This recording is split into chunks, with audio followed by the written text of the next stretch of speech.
Hello, everybody, people, women, children, men, anybody, anywhere who is tuning in live. I am Jen Godet Trosclair of Jen Godet Coaching Services, and today I'm here to talk to you about stress.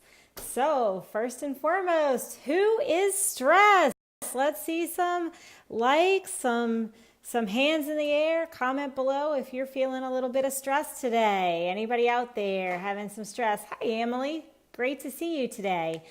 So, if you're feeling a little bit stressed, rest assured you are not alone. It's actually quite interesting. I was attending a mental health panel last week, and guess what? The two top mental health disorders are for men and women today in today's society. Number one, stress, and number two is anxiety, and those two are closely followed by something that we all know and have heard quite a lot about recently, which is depression. So when we talk about stress and its effects on your health, a lot of times what do we think about? Well, if we're stressed out, we have increased cortisol production. So what does that do? That shuts down our digestion. The fight or flight response means our blood goes away from our gut and towards our extremities so we can run like hell to get away from whatever's chasing us and live to see another day. So stress isn't inherently bad. However, that cortisol shuts down our digestive system. And so what we really need to think about is, how do we manage our stress levels? Because our body doesn't realize the difference between I'm running from a bear about to be mauled and I need to get the heck out of Dodge, and oh my goodness, this deadline is looming, or I've got financial strain, or I just got in a fight with my spouse, or any of these other causes of mental and emotional stress in our life. And the situation for most of it is that stress has a kind of a cumulative effect. So let's talk about, we have this looming deadline, or we're running a business and we're looking at the balance sheet and it's not where we want it to be, or any of a slew of issues that can crop up in our daily life. Mix that with we're not quite so happy at home and we're stressed about running the kids to soccer practice, and oh my goodness, the other one has baseball, and how am I going to get dinner on the table, and all these other things that are constantly in our life going on. So all of those add up to a cumulative level of stress that could be kind of unhealthy, especially if chronic. So how do we know if we have some of these chronic stress situations? Well, are we gaining weight? Especially in the abdominal region. When we're stressed out, we tend to have that belly fat go up a little bit. Are we doing all the right things? Are we eating all the right fruits and vegetables? Are we exercising and we just can't seem to lose weight or actually gain the muscle that we're trying to gain? Do we notice that we're prematurely aging? Maybe we're having a few extra wrinkles, or our skin is falling out. All of these things are indications that we might be in a little bit of an elevated stress response. Other things that happen, we might have stomach issues. Maybe we have constipation, or maybe we have the opposite. We have diarrhea or any other of a slew of gastrointestinal disorders, because when we're stressed out and that digestion is shut down and we go ahead and eat a meal and it just sits like a brick. Have you ever experienced that, where you eat a meal and it's just like sitting heavy on your stomach? It doesn't feel like it's going anywhere. 2 hours later, now you have gastric reflux or heartburn or some other issue, and you just generally feel ick. Well, if you're stressed out, you can't digest that food properly, so it is going to sit there and be uncomfortable. So if you're experiencing any of these sort of effects, if you're just really tired all the time, you can't seem to focus, you have that brain fog, just all of these different contributing factors, maybe think about what is going on in your life and what's causing you stress and how can we manage it. So aside from I want to feel good and I don't want to feel stressed out and I want to be able to sleep at night and I want to lose weight, aside from those aspects of stress, some of the other reasons we want to decrease our stress load in life is that stress is a major underlying cause of or exacerbating factor of a ton of diseases. Think about it: heart attack, stroke, diabetes, any of your lifestyle disorders can have stress as a major contributing factor. What does stress do in the body? Well, it's your fight or flight response. So it's raising your heart rate. It's raising your blood pressure. Not only is it shutting down your digestion, but it's causing all these elevated like fight or flight response reactions. And so if you already have a little bit of a higher blood pressure situation, or you're predisposed to some of these issues, and then you add stress on top of it, it just kind of exacerbates that whole thing and might set you over the edge. So it's very critical for us to not only be aware of when we're having extra stress, but also find ways of how to manage it long term, so that chronic stress doesn't manage us, manage stress before it manages you. So today, I know y'all are thrilled about this topic. We are going to talk about 3 simple ways to manage your stress. Anybody can do one of these in any amount of time. I'm going to make sure they're tips that you can do very quickly from anywhere that you are, no matter where you are. When you're feeling stressed, you can always breathe. So there's a lot of different ways that you can focus on the breath. I am very partial to the 5-7-5 breath because it really requires a lot of focus. And so what is the 5-7-5 breath? Basically, you're going to inhale for a count of 5. You're going to hold your breath for a count of 7. And then you're going to exhale through your mouth for a count of 5. We're going to right now go through maybe 3 to 4 cycles. And your goal should be 30 seconds to about 2 minutes of breathing in this pattern. So what you would do is you would inhale for a count of 5, and then you would hold that for a count of 7, and then you would exhale through your mouth for a count of 5. And when you're exhaling, don't be afraid to make some noise. Blow all that air out. Get that old stale air out of your system, so that when you inhale, you can really inhale some fresh oxygenated air and get your blood going. And so when you exhale, not only try to exhale all of your breath within that 5 count, but also let your shoulders fall. So as you exhale, let those shoulders completely relax. And after you do your 3 to 4 cycles of 5-7-5 breathing, shake it out a little, get some movement in, do some backward shoulder rolls, and just kind of notice that, hey, after you've focused on your breath for about 30 seconds to 2 minutes, you feel a little bit better.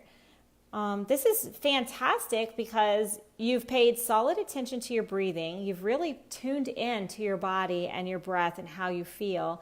And it kind of has an immediate shift from that sympathetic stress response to the parasympathetic relaxed response.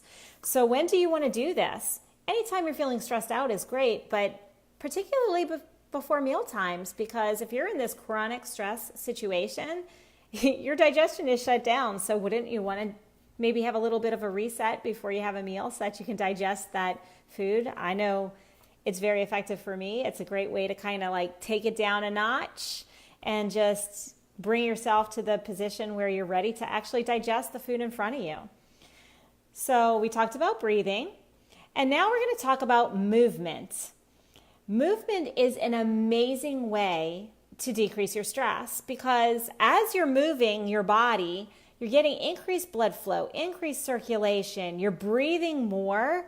And as you exercise, some endorphins, some feel-good endorphins are released, and that naturally will help you to de-escalate your stress level.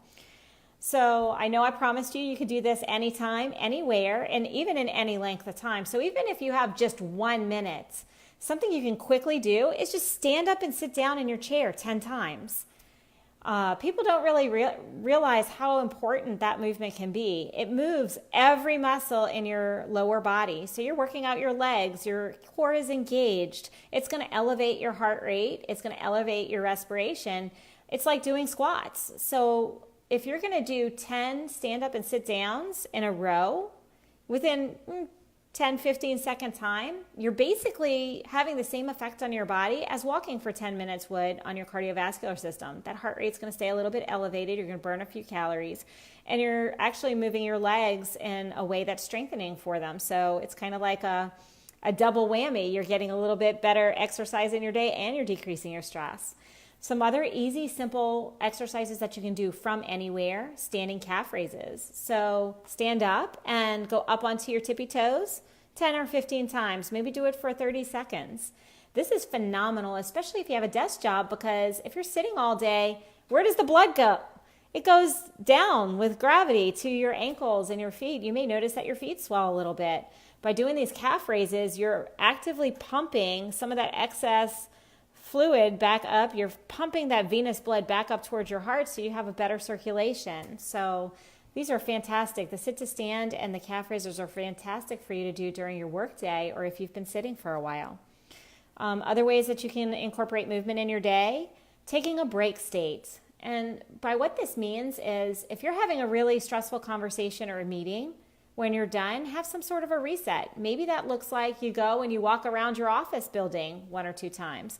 Maybe it's as simple as going outside and standing in the shade because it is summer, so it might be a little hot, and just taking a couple of fresh breaths of fresh air and then walking back upstairs or inside to your desk. Maybe it looks like walking a little bit extra on the way to the ladies' or men's room or to the water cooler. Maybe don't have your big mama cup. Maybe get a small stainless steel cup so you have to go to the water cooler a little bit more frequently to refill your water so that you're getting a little bit more movement in your day. But the more that we move, the easier it is for us to de-escalate our stress level. So the third tip I'm going to give you today is something that I absolutely love and I use every day. If you are stuck in a chronic stress state and you're just really having a lot of stress and anxiety, and you're having a hard time sleeping or you're having a hard time getting motivated, practice gratitude. And I know a lot of people think that's kind of new age or hokey, but there is something to be said by focusing all of our attention on what we are grateful for. It is very nearly impossible when you're practicing gratitudes for you to think about that project that you're late on or that deadline. And so start with something simple. Start with maybe 1 minute and just think about and list, maybe write it down or say it out loud, all the things that you're thankful for. For example, I'm thankful that I have this amazing home and a roof over my head. I'm thankful that I had a nutritious meal today because many people do not. I'm thankful that I have clean water and that I have the ability to talk to you guys. I'm thankful for the ability to share my knowledge with the community because I'm very passionate about what I do.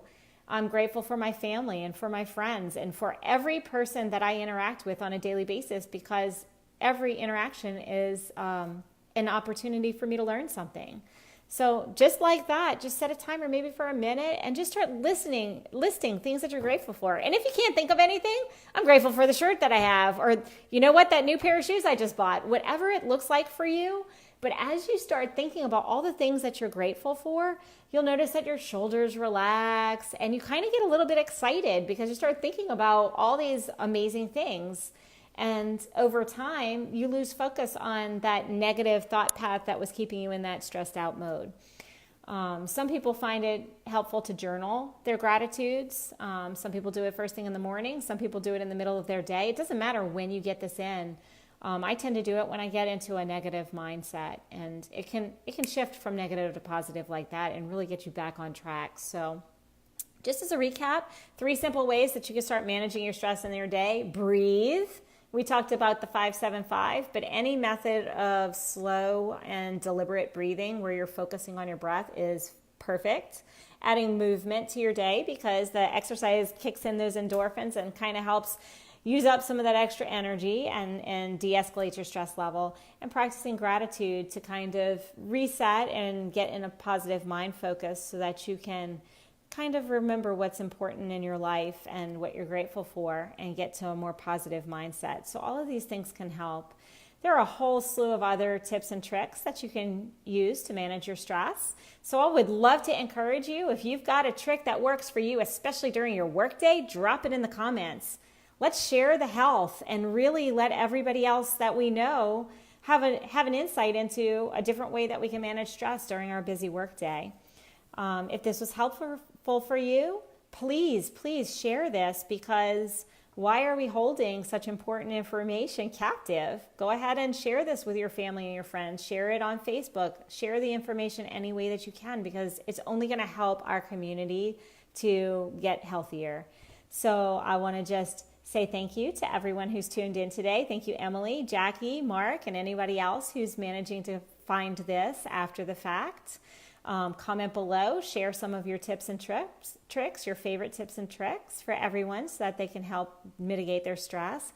And let's tune in next week for some more tips to improve our healthy lifestyle. Thanks, guys. Y'all have an amazing rest of your day. Bye.